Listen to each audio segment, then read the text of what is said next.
Hi guys! Welcome back sa aking YouTube channel. For today's video, gagamit tayo ng e-tap para makapag-cash in sa GCash. Pwede kayo dito mag-cash in sa GCash, Paymaya, at sa Shopee Wallet.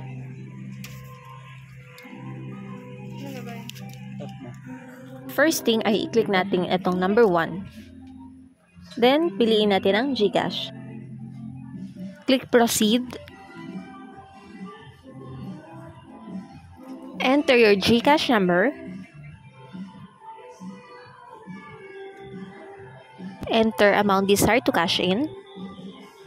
Yes po, 20 peso lang po i-cash in ko for load. Then click Proceed.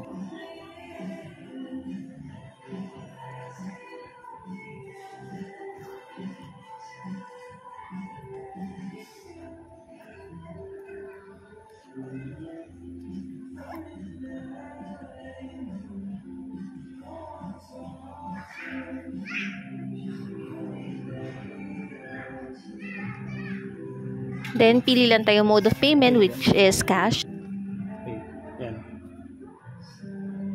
Proceed. Ngayon naman, insert na natin yung pera.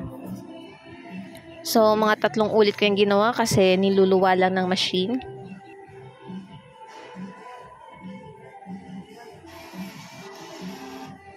Baliktad mo doon.